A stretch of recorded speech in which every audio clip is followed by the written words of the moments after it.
ইবলিস বারবার আপনাকে কয় নারীর দিকে তাকা। আপনি চিন্তা করলেন আমি কি নারীর দিকে তাকাবো? আল্লাহ বলে নিচের দিকে তাকা। ইবলিস বলে তুমি এই বেগানা নারীর দিকে তাকাও।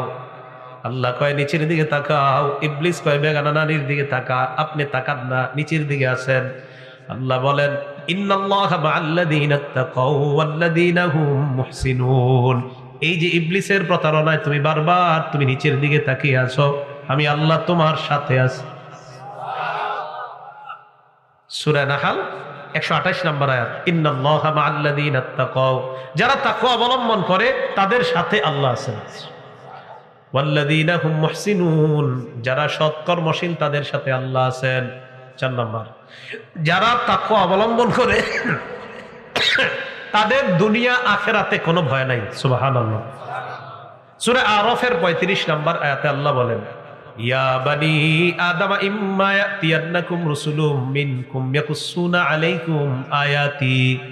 হে আদম সন্তান, তোমার কাছে যদি তোমাদের কোন রাসূল আসে, আসার পর আমি আল্লাহর আয়াতগুলা তোমাদেরকে বর্ণনা করে শুনিয়ে দেয়, ফামানিত্তাকা, যেই ব্যক্তি তাকওয়া অবলম্বন করে, ও আসলাহা, নিজের আমলকে সংশোধন করে নেয়, ফালা খাউফুন আলাইহিম ওয়ালা হুম ইয়াহজানুন, তাদের কোনো ভয় নাই, ওয়ালা হুম ইয়াহজানুন, তারা চিন্তিত হবে না, কিয়ামতের ময়দানে চিন্তিত হবে না।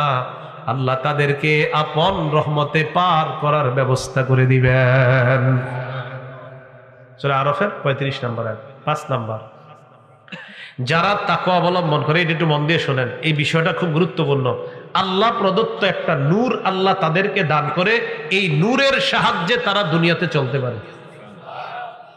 আপনার যখন তাকওয়া অর্জন হবে, আপনি রাস্তা দিয়ে হাঁটলে ওই নূর আপনাকে গুনাহ করতে দিবে না, ওই নূর আপনাকে গুনাহ করতে দিবে না। কারণ আপনি তাকওয়ার কারণে এমন এক নূর পাইছেন, আপনার গুনাহ করতে মন চায়, ওই নূর আপনাকে গুনাহ করতে দেয় না।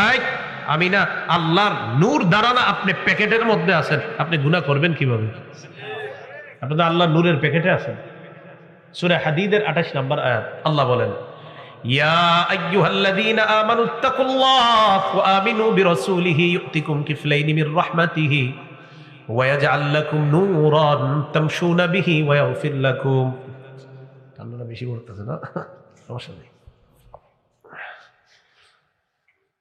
আল্লাহ বলেন হে ঈমানদারগণ, ইত্তাকুল্লাহ, তোমরা আল্লাহকে ভয় করো, ওয়া আমিনু বিরাসূলিহি, এবং তার রাসূলের উপর ঈমান আনো, ইউতিকুম কিফলাইনি মির রাহমাতিহি, আল্লাহ পাক রব্বুল আলামিন আপন রহমতে যেই ব্যক্তি আমি আল্লাহকে